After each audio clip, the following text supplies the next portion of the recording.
श्री राधे श्याम। आप सभी धर्मानुरागी सज्जन, भक्तिमती माताएं और हमारे दर्शक, आप स्वस्थ होंगे, सानंद होंगे और ठाकुर जी की कृपा आप पर बनी रहे।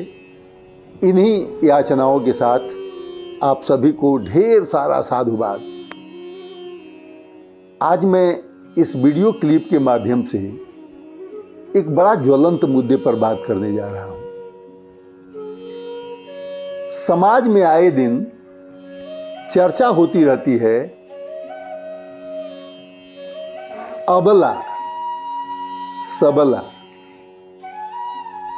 यानी मुख्य रूप से एक हमारी भावना है कि इस संसार में जो नारियां हैं वे अबला हैं, कमजोर हैं।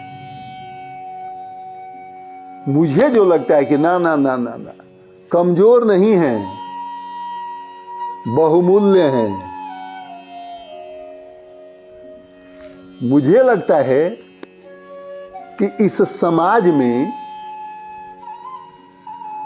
हम पुरुष वर्ग लौह हैं, लोहा हैं।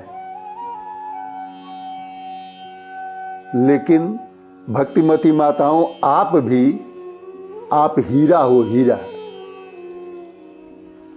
और आप बताइए, मैं आप ही से पूछूं कि यदि सुरक्षित रखना हो, लोहा और सोना दोनों आपके पास पड़ा हुआ हो, आप किसे ज्यादा सुरक्षित रखिएगा? नेचुरल सी बात है कि हीरा की सुरक्षा लोहा की अपेक्षा ज्यादा की जाएगी। यही स्थिति समाज की है। लौह पुरुष रूपी समाज हर परिस्थिति में, जिस परिस्थिति में हो, उसको रखा जाता है। लेकिन हीरा रूपी नारी समाज वो हीरे के जैसा, जब वह बच्ची रहती है तो उसे पिता सुरक्षित रखता है। जब उसकी जुआवस्था आती है तो उसका पति उसे सुरक्षित रखता है।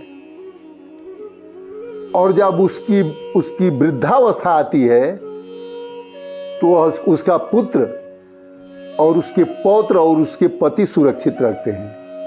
यानी जन्म से लेकर के और मृत्यु पर्यंत वह सुरक्षा के घेरे में रहती है। और ये पिता, पति, पुत्र उसके संदूक हैं महाराज, संदूक। जिस तरह से हीरे को पूर्ण रूप से सुरक्षित रखा जाता है रहती में, लाकर में, इसी तरह से इस समाज रूपी लाकर में नारी रूपी हीरा पूर्ण रूप से सुरक्षित रहती है। और समाज की भलाई भी इसी में है। और इस समाज की भी भलाई में, समाज की भलाई इसमें है कि इसको सुरक्षित रखे।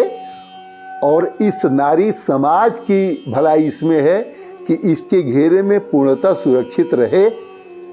समाज विकसित होगा, समाज पल्लवित होगा, समाज पुष्पित होगा, समाज फलित होगा।